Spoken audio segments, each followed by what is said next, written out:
Today's guest is someone I deeply admire. Not for her creativity and her strategy, but for how she chooses to move through this world. Alisha Lubben is not only a brilliant brand strategist and a content creator with over a decade of experience. She's someone who's redefining what it means to build an authentic community, especially in the digital and gastronomic space here in Chile. I invited Alisha because I believe more people should hear her voice. She's taught me simple yet powerful things, like the importance of asking, how can I serve you? And she truly lives by values of collaboration over competition.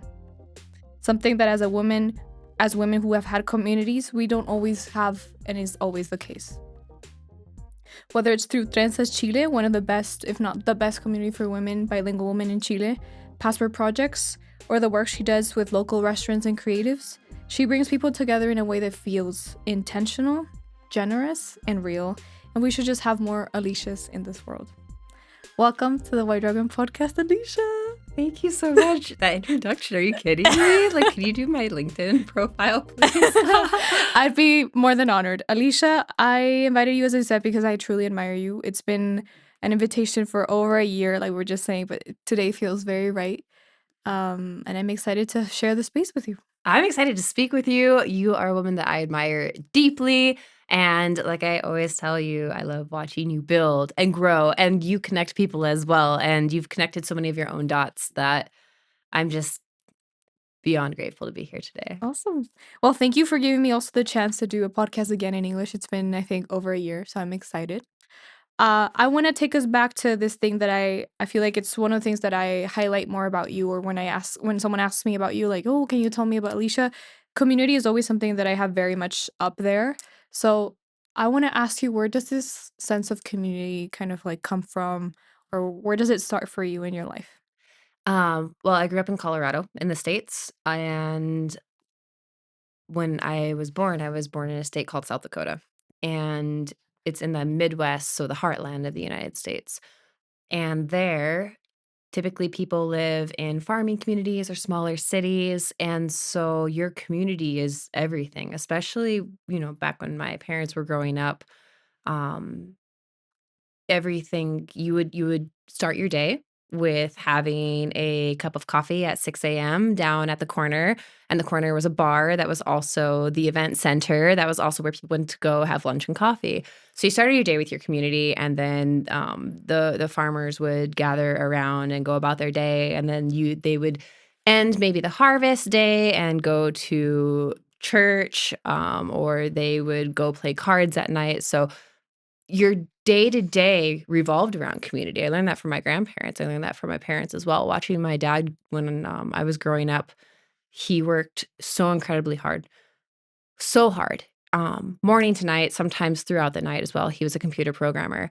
And then on the weekends, his free time when he could have been relaxing, he would go help the neighbors put up their Christmas lights, or he would barbecue for the neighbors, or would go shovel snow, or go help trim a tree or put up a fence. So in all of my grandparents' spare time and all of my parents' spare time, even my mom, she volunteers all the time too.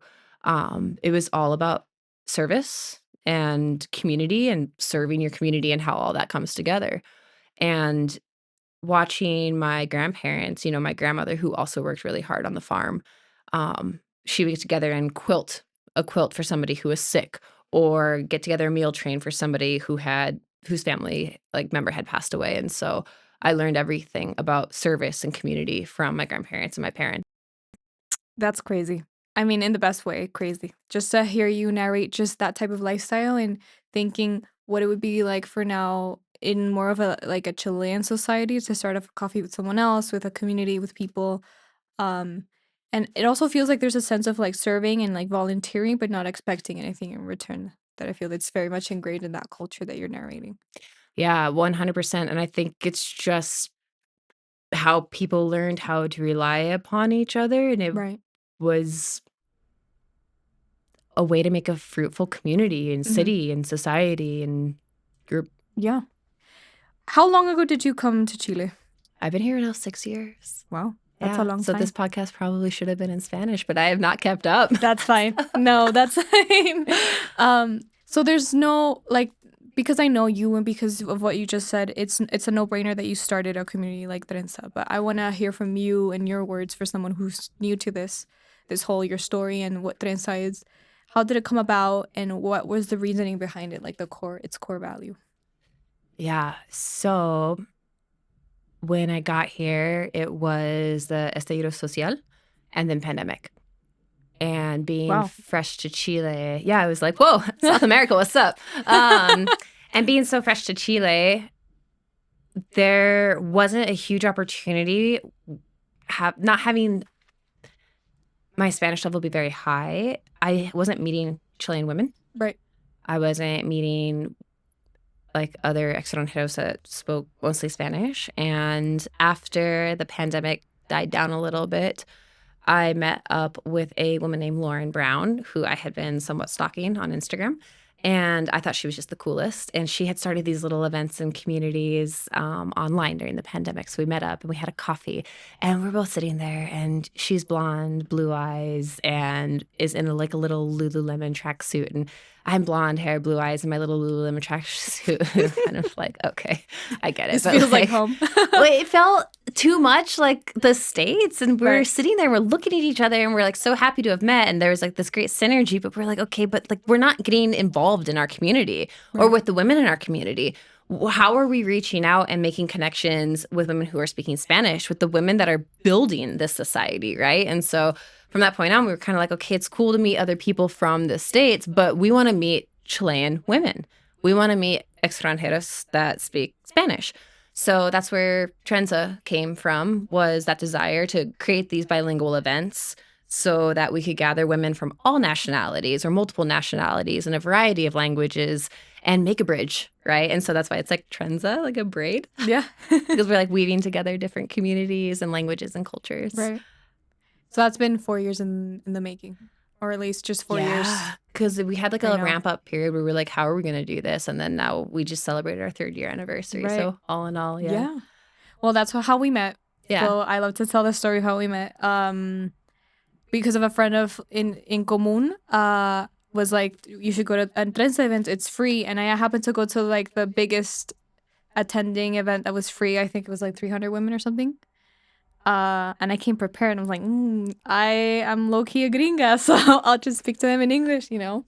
And then I don't know why we just matched together. I think it was just friends in common, and then we had a chance to talk. And I remember when you were telling me about your work experience before marketing, just doing the beer stuff in the bars, and just I was starting a new community of women as well, and you were telling me like we should start collaborating. I don't like this like whole competition things that I just mentioned, you know, in the intro of like we've had the experience of women that won't collaborate with us. We've had the experience of women who just, in my case with Hot Girl Walks, como they sent us it was like a warning of te vamos a demandar or something for plagiarism that wasn't even real. It was just like a warning or just like a scary letter to receive.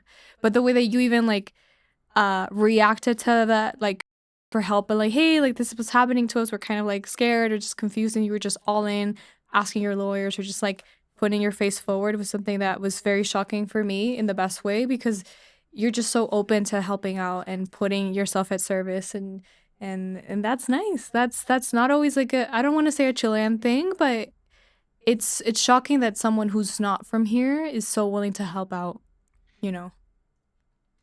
I feel like a lot of that drive came because I see something so brilliant in you and magnificent.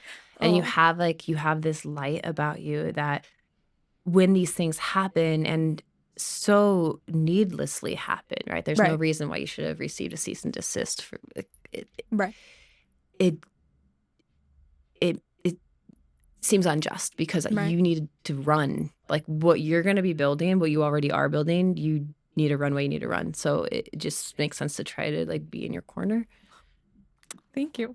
I wasn't expecting that answer, but I'll take it as it's a very nice compliment. Well, the admiration clearly runs both ways, but I want to go back to, so you're working in this digital marketing space back in the US. You're doing online stuff, but you're also building a community. You're building roots, or enraizando, as we say here, which is so important because it makes you feel like you're part of something. And as humans, we need that. But I want to go back to a conversation we have had a year ago, basically, where you talk about failing forward and failing fast. Do you want to talk about that new business that you started and how it went about? Yeah. So we're referring to Peak I'm pretty sure, right? Yeah. Right. That was one of my favorite failures or perceived failures. Because it all looked so good on paper. Basically, you know the story, but we had found these like little silicone breast covers. And I was like, great, because like half the population's got boobs. Right. What could possibly go wrong? What a great study of the market. Yeah, that was, and so there's also the learning lesson in there. Right. It's like, no, you got to actually do a little bit more. I was just like, great, this is No brainer. perfect, no brainer, right? Women have boobs. We should sell them that. Women have boobs. They need covers, little boob hats. So what happened was built this beautiful brand with Yep. Caitlin Stevens, and hugely talented individual. One of the women I respect the most to this day. And she really led a lot of the branding effort there and the vision for the brand. And it was beautiful, and it Yep. went well for a few months until we realized that other people can make silicone breast covers very easily and import them from China. Right. Which happened. So there was another woman here in the city has a company that sells like Lingerie. lingerie, and so she started selling them as well, and they had huge market share, Right. and we didn't anticipate that. Right. So yeah, to this day, almost every time I see you, you're gonna get a breast cover because I just have like boxes of them. I love it. But I learned a lot. I learned you have to ask questions. You have to look at that product. Is it easily replicable? And if it is, then you better be damn good at marketing or own Right. market share. Otherwise, you're going to be wasting a lot of money. Right. Other than this like very just nurturing and very just abundant mentality of like taking your not wins and like using them as wins, or using them as learning experiences, I also want to touch base on what it felt like to start a company in not your country, you know. Oh, Because yeah. you know, you had like a steady income back home, basically. I don't know how to explain it, but you're basically earning in dollars and you're still kind of like here in Chile, and you have your community, and then you start a new business. So that still, I think, must have been nerve-wracking. Just not. Yeah, it's a leap. But, and just to clarify, is this still about Peak or Yeah, like Peak new Po. ventures? Yeah. Thankfully, I still had a job at that time, and so that was a little less scary because I still had an income and I was Right. able to play in this area. I didn't have to like sink all my money and then be like to my husband, like, oh, guess what? We're like not eating this month, you know? Right. So there was a bit of a safety net at that Okay. time for that company, Right. thankfully. Yeah. Beautiful. But did you remember like second guessing yourself with Peak Po at the beginning, at least, not at the end? Yeah, I think so. I think there's a lot of question marks, especially operating in Spanish. And Right. you go from marketing. I went for marketing in the States in English, and being able to maybe bring in your personality or create these like witty different posts or approaches or messaging and email to sounding like a third grader in Spanish and not being able to implement that. So Right. there again, it's so important to have community and be able to talk with people that might be able to help you overcome those hurdles, especially language barriers, and even like now labor laws, right? And so Yeah. there's a lot of factors that do make it scary. Thankfully, I had a little bit of a safety net because I had a job at the time. Yeah. Do you think that if you didn't have your community of Trenza, for example, as part of your like resource and just like toolbox beside you, it would have been harder to start this business, people? Maybe. I think there was so much support from the women, and that was one thing that was kind of cool, was being able to put this new baby or this new concept out into the wild, and people were like, hey, that's really nice, or like, hey, like we want to support it because it's the girls, like part of the members of the leadership team of Trenza. Right. And so that was such a beautiful manifestation of community in that sense of having people gather around you and support this new concept idea that was kind of scary to Right. start off with. Right. And where does this idea of like failing forward and failing fast come from? Like, where did it come from in your life when you started to maybe even live or like come to a conclusion that this is not going to be like a very successful business? So I grew up playing basketball, and you Love would it. take a shot right? Yeah. You did too? Yeah. What position were you? I was number 4. Was that basically of like the just dribbling in the sides? I forgot the name in English. I forgot the name in English and Spanish, so Yeah. it's okay. I played post, so I Okay. was like the one that I was like, no, you can't go Yeah. through me. Okay. Got to Yeah. go around me. Okay. So, but you would take a shot, and the thing is that maybe you're going to miss all the shots you don't put up, right? I think that's a quote from somebody who played basketball better than I did. But people boo from the sidelines, so put up your shots. You're not going to make all of them. Right. You're going to, when one hits the rim or it bounces off, then you learn something, right? You can correct Right. your form. You can shoot better the next time. If people boo, they're not even playing the game, so it doesn't matter. So the whole concept of failure is like you have to just keep putting up your shots. I like that. I love that you just explained it in a sports analogy that we both shared, so that's fun. But I think it also just speaks volumes of how you're just not you're not just scared and just like allow fear to stop you, because I feel like we're all scared. I remember growing up in high school, we would have a basketball game and you're just like a little nervous, like that performance anxiety. And that in some way, as someone today that you're a leader in a community, you're starting to be more out there. You have a social media brand, a personal brand. It's not easy usually to go out there and do your stuff, but you, I think, took it so gracefully and so wisely. So I feel like that's why you're kind of here. I'm so happy that it looked graceful on the outside because in the moment, you're kind of scrambling. You're like, hey, like, when do I scrap this? Right. Do all that money, that time, energy, creativity, you get people excited about something. Like, are you failing them as well? When do you throw in the towel? Right. And what was that for you? When did you decide to throw in the towel? Oh, when I realized that if we made a sale, we would lose money on it. Okay. The margins were not there. Okay. We didn't have the right distribution partner, the right model. And so that was kind of like, okay, if we keep pushing forward, you're just going to like lose energy. And also, if you keep doubling down, like in poker, right? Like if you're on tilt or you're just keep betting on the bad hand. I don't know if it's you can. Does this have the explicit warning on it? Yeah, it does. It does. You can curse how much you want. Thanks, Eva.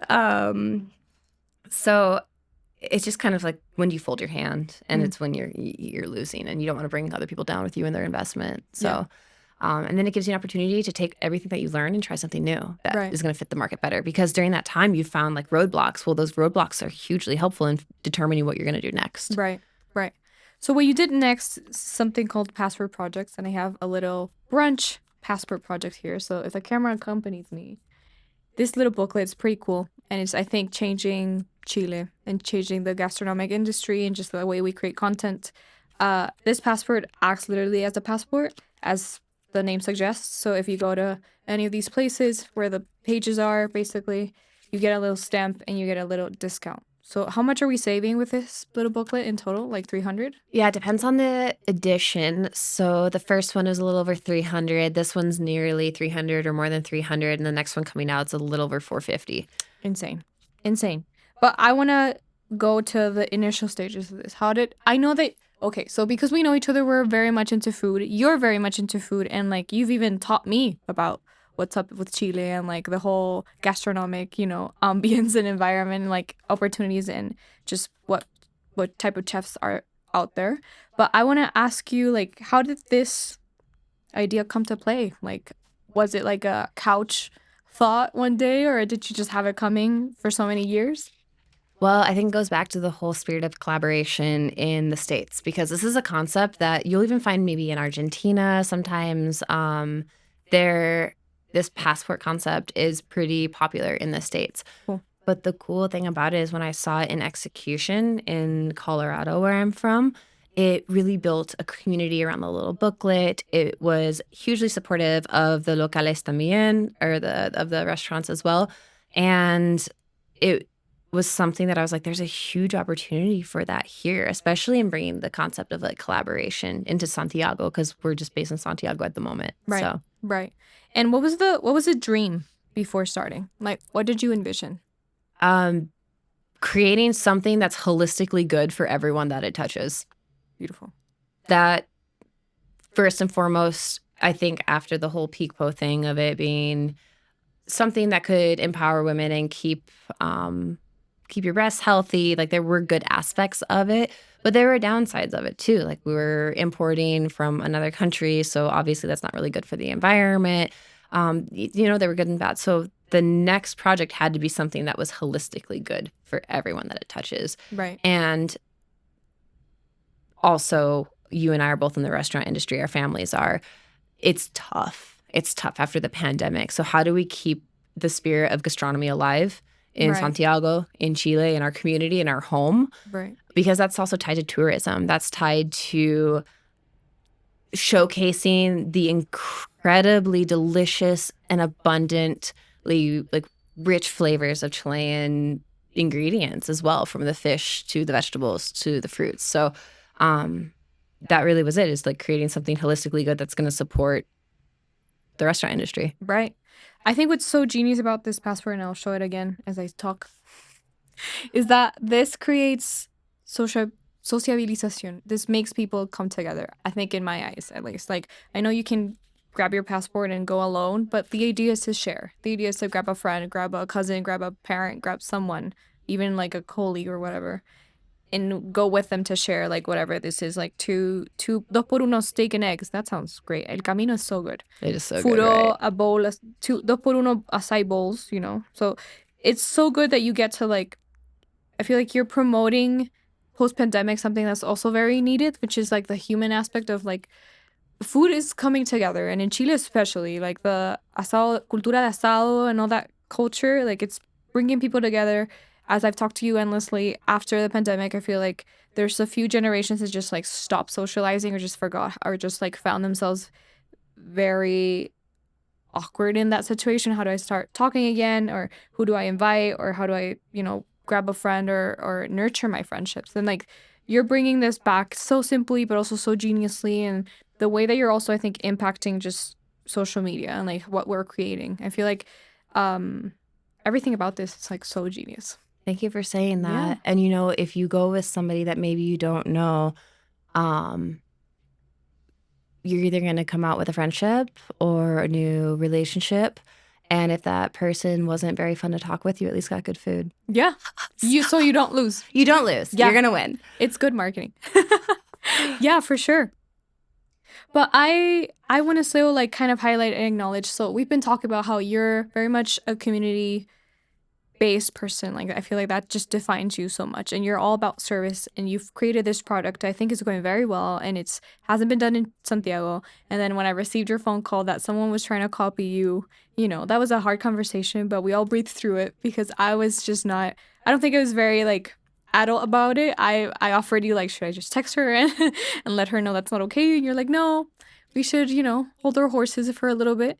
But I feel like this is also a testament to something that is actually starting to work. You're in your third edition. Yesterday you shared a little Instagram story of, like, all the new, like, businesses that are, like, trusting your idea. How does that feel to have, like, so many new shops and, like, locales and, just, like, business owners, like, believe you?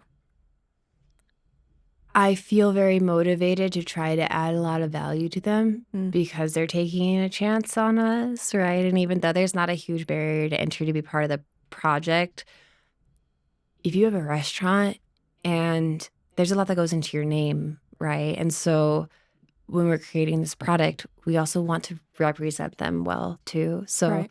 in a good way, I feel pressure to try to mejorar for them. Yeah. Like, that's how I feel. Mhm. Obviously, it's exciting because the clients are going to get more value, but it's kind of a lot of pressure. I'm like, okay, like, great, we had the first 2 editions, but now, like, let's go with the marketing. Let's make sure that we're highlighting the chefs and the business owners and telling their story, because ultimately, like, that's what it is. It's not just about going out and showing, like, what the person ate. We have to tell the story behind the brand too. So Right. hopefully this time we can do that for them. Cool.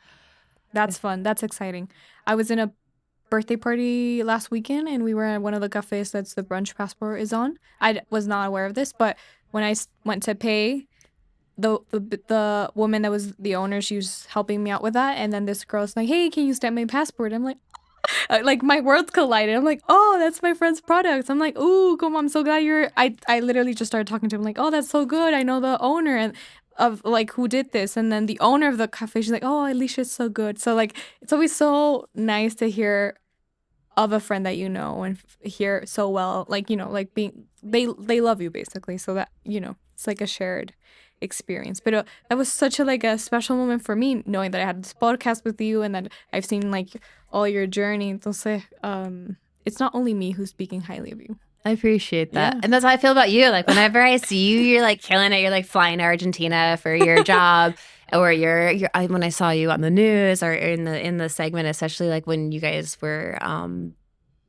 building in like the previous project and now what you're building with her network. I get so excited too because I'm like, oh my God, that's Eva. She's doing it. Like it feels good, right? I feel like it feels good to just know you. To know you and be part of your life and like get to be nurtured by your mindset. I feel like it's such a encouraging and just such an enriching experience, because what I also want to just acknowledge, and I don't want to take for granted, is that not everyone who is not from Chile flies to this country, gets incorporated the way that you did, and tries to serve. That's so unique to you. That's so special to you. Because some people are just surviving, surviving and coping with how harsh this culture might be and how maybe hard it is to meet Chilean people and be accepted.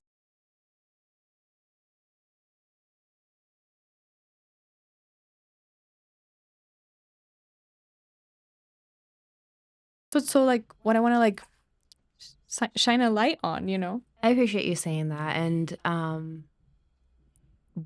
I had a unique opportunity compared to a lot of people who come here, in that I have the ability to earn like an income and play and try to do all these things, when there's a lot of people that come here and they're just trying to like escape a really bad situation from home. Right. And I think the extranjero experience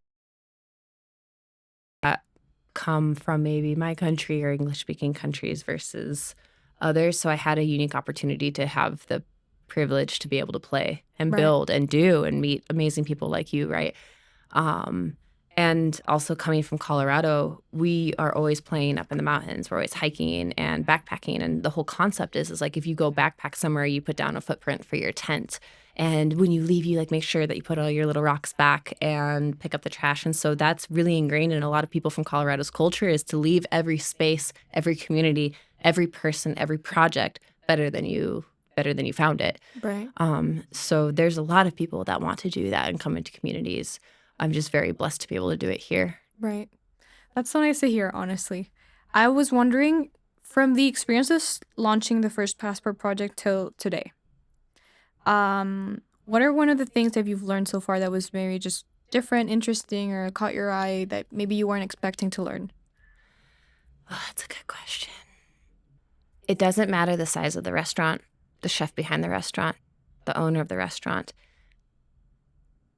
Everyone is trying so hard in this industry to provide people with really good food and a really good experience. And I think that goes from what I've seen in chains to the small little hidden gem coffee shop, right?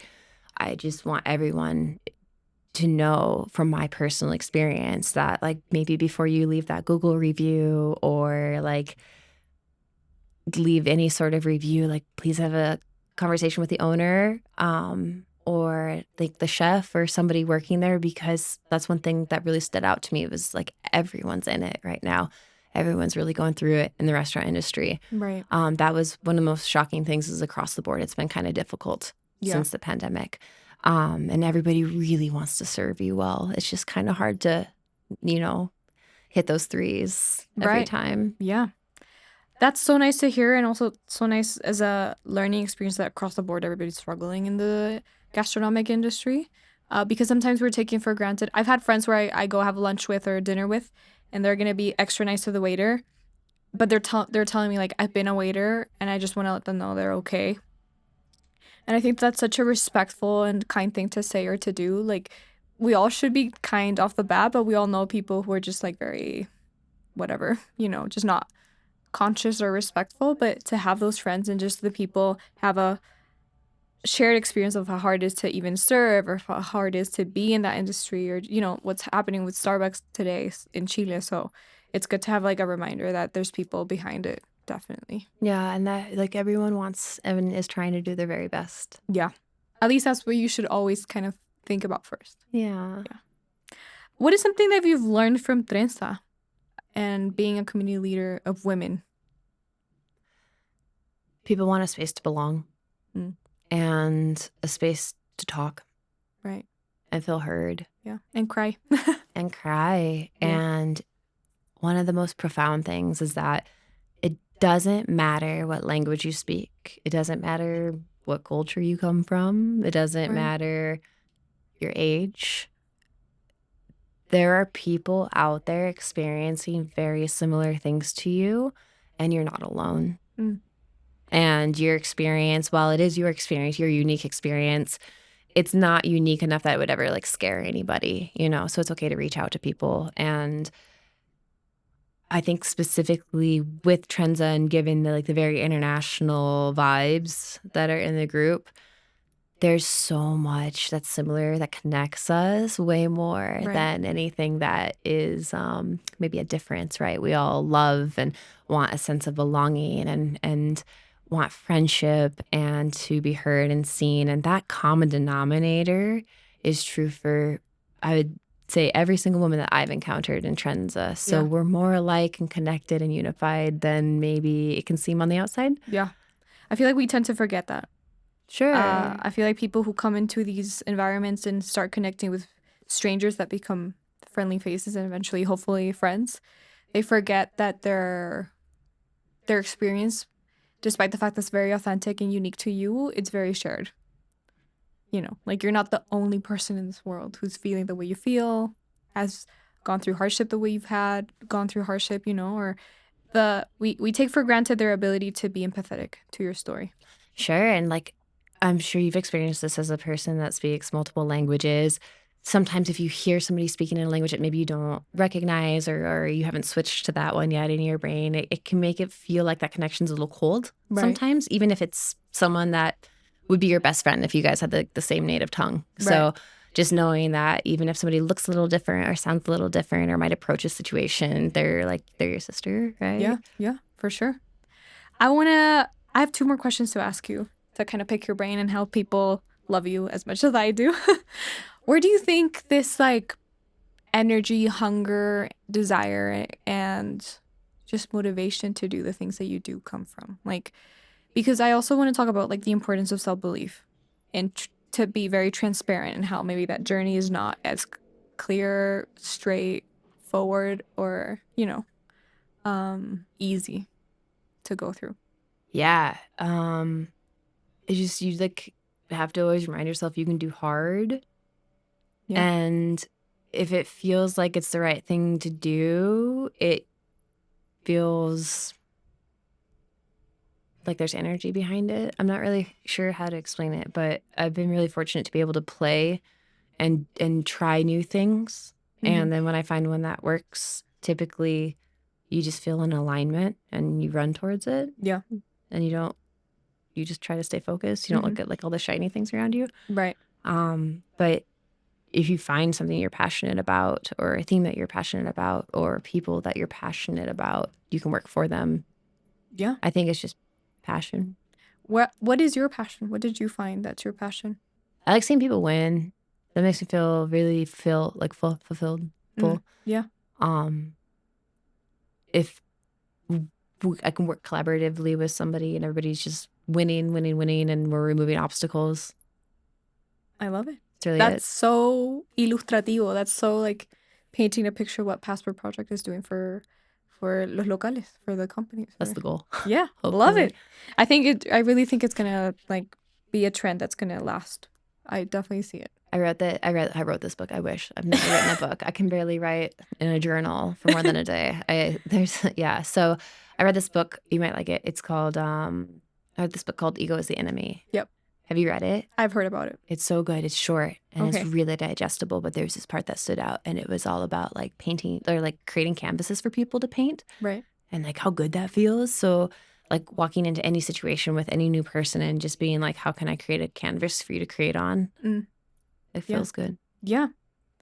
Is that where your famous saying that I started off this podcast with, how can I serve you, come from? I think so. Or just seeing like the impact that that can have on a society as Mm. a whole. And that again comes back from like the Midwestern roots of like everybody just like lives to serve the other person. Right. And it's done in a way that fills you and doesn't rob you of energy because you're in a community and a society where everybody shares that Right. concept Yeah. of service to others. And so everyone is just constantly building and growing for each other. Yeah. I love that. I would love to experience that, because today I feel like there's so much going on around like, don't rob your energy or don't let other people rob your energy, you know? But maybe it's just the fact that we all don't have this concept where we're serving each other constantly to the point where it's fun, exciting, and nurturing, not the opposite. I think it is possible to be in situations where people might see that as an opportunity and they maybe might see that as a weakness, Mm. but you'll identify that. Yeah. Like if it doesn't have to be reciprocated all the time. That's not Right. the point. You aren't doing something to get something out of it, but Right. you know if people have like a shared value. Yeah, definitely. I want to end this part of the podcast, because after I'll give you one of my cards to have a little question there.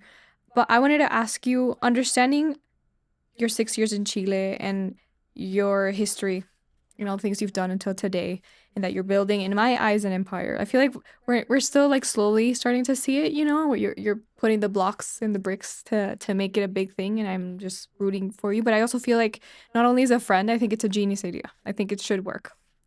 It should work. I wanted to ask you in terms of like personal branding, but more than that, it's just like, I feel like you're also very spiritual, so I can ask you this question.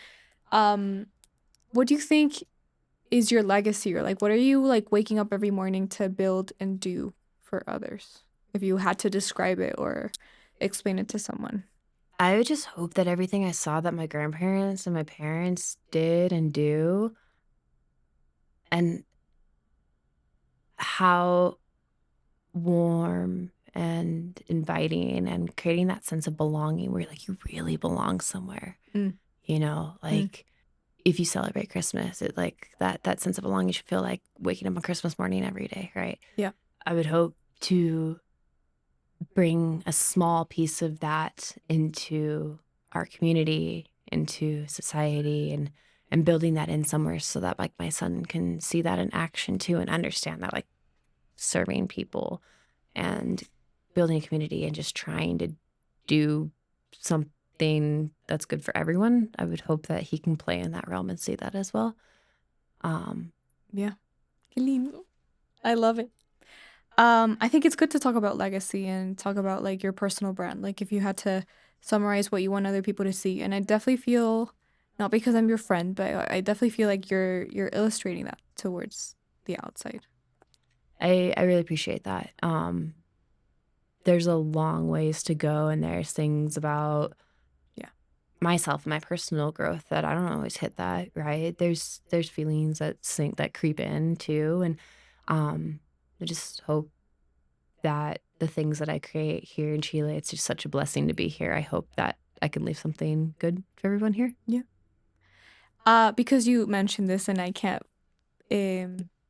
pass the opportunity to ask, what are the feelings that creep in? I think coming from the Midwest and then Colorado, where Colorado is so collaborative, right? Like you had these like, huge breweries like New Belgium and Odell, and they would play so nicely with each other. And if there was a new brewery coming in, they would be like, "Can I bring you some hops or some malt?" Like it was just so collaborative, and that was a spirit that everyone shared. That sometimes it can be scary coming somewhere where maybe not everybody shares that, and so having to like second guess it sometimes and be like, am I being like protecting my energy? You talked about that before. And what does that look like if you're trying to, just trying to figure that out and how to do it well and somewhere new. And I hate that idea of like, oh, well, I'm bringing this in because it should be done this way here. That's not what I'm trying to get at. It's just something that resonates with me personally Yeah. and something that I feel like is holistically good. Like no one should get hurt, right? Right. Um, Definitely. but yeah, sometimes I'm like, oh man, like, am I doing that right here? Am I understanding cultural aspects of Chile? I can't just come in and be like, oh, this is what worked in the States. It's going to work here. Like, that's not it. It's also learning about how to interact with the Chilean people and respect the Chilean culture while also trying to build something here. And that I don't do well all the time. It's hard for me to understand a different culture and a different language sometimes. Yeah. And I don't want it to come off as like, I don't know, presumptuous or that Chile owes me anything. Like, I owe Chile. Chile doesn't owe me anything. It's so interesting because I feel like you're not coming off as anything that you're like second guessing yourself as. I feel like you're just very much like, I just want to contribute and make this place that I call home better, you know? And a value such as community and just collaboration shouldn't be taken the wrong way here. Like, that would just add to Chile. I think that maybe that's what we need. You saw this like sometimes too in the past, so like not everybody wants to play in that realm, right? But you've always been like really accepting and great, so thank you. That's why we're here. That's why we're friends. Yeah.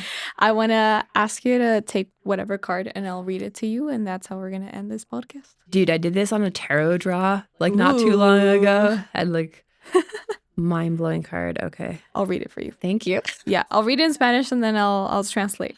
You're a good friend. ¿Cómo te despertaste hoy? Pero en serio, ¿qué sentiste durante el día hasta este momento? So basically, this card is saying, how did you actually wake up today? Like, how are you actually doing? And what did you feel throughout the day until this very moment? Yeah, I am type A. I like everything in order, and also that allows me to get the most out of my day. Right. And right now, I have a son, and he's not quite 2, and man, does that change your life in so many good ways and so many difficult ways. And we're going through a period now where he is supposed to be going to Harding to school for a few hours a day, and he hates it. He just wants to be at home with mom and out in his garden eating his dirty tomatoes.